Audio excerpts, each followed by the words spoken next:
sessions we're looking at trying to help you to better understand you. That's a very tall order, but let's see if we can do that.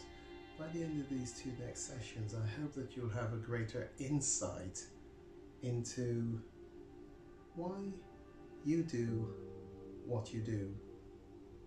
Are there drivers behind some of the actions that you find yourself taking that you don't fully understand?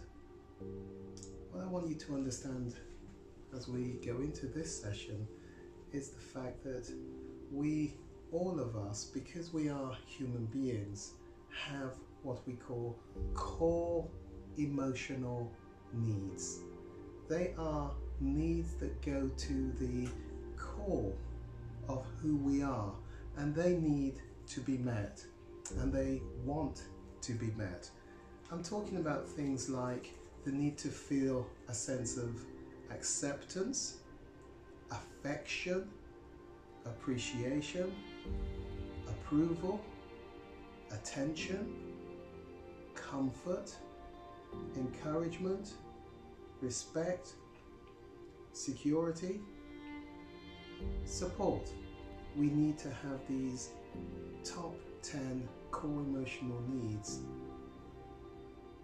kept pretty much topped up. If you were to view it as on a level of 1 to 10, we pretty much, in an ideal world, need to have these met constantly up to a level of 10. Now, that's idealistic, isn't it? We live in a world where there's lots of things being taken out of us. Road rage, somebody winding down their window, shouting some profanity. In the workplace, a client who complains, an appraisal that really feels more like criticism than value in. It certainly doesn't feel like constructive criticism. It can demoralize us. All sorts of situations.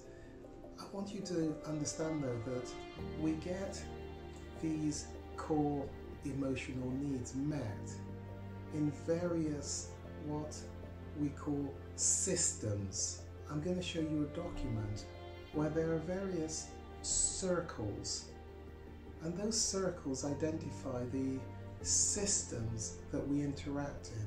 So the extended family system that you are a part of, people that you interact in that family system. There's the workplace, the different people that you interact with in that place is another system. If you are a part of let's say a gym, the folks that you meet in that gymnasium are another system.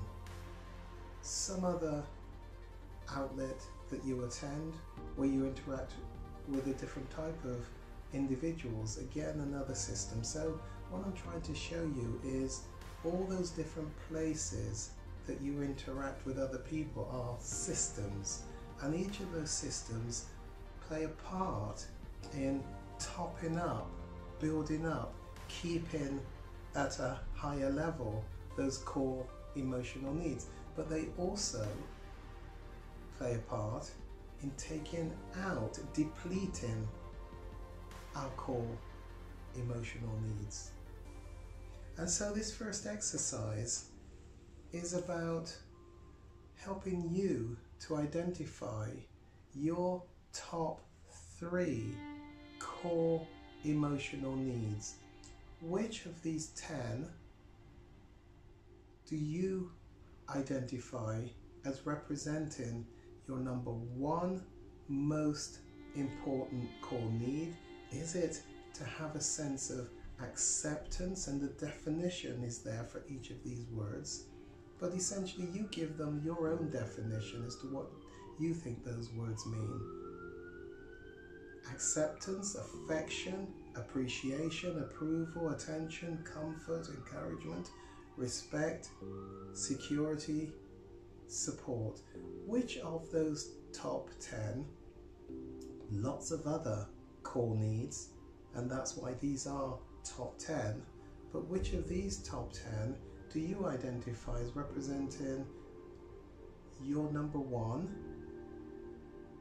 your number 2, your third most important core emotional needs? And so the homework for reflecting upon that comes out of this session is for you to just sit and reflect and consider.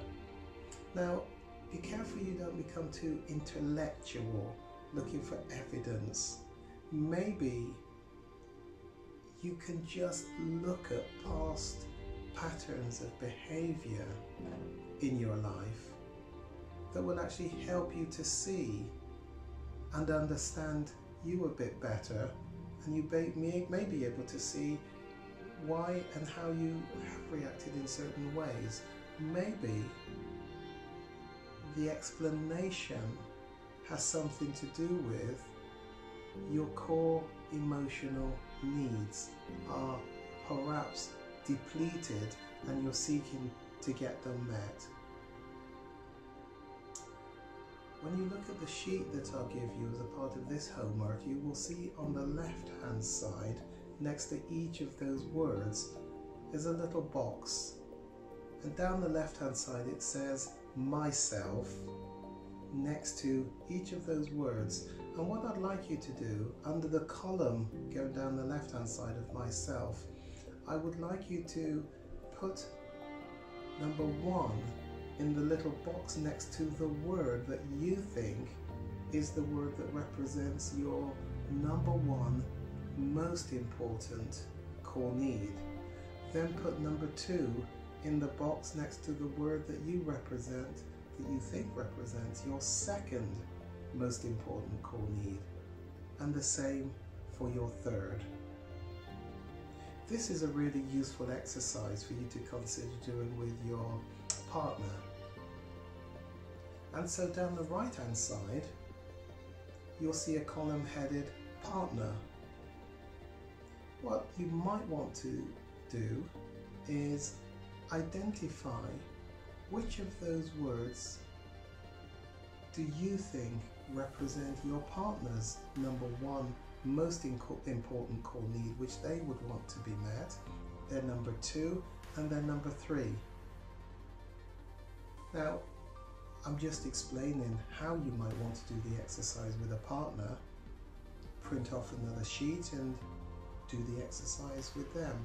But for now, for the purposes of this session and sex, porn, love, addiction recovery, I just want to work with the myself column.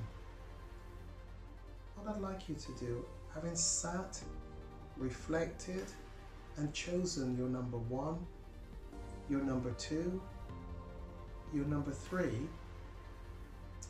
I'd like you to just think about, what does that word encapsulate for you?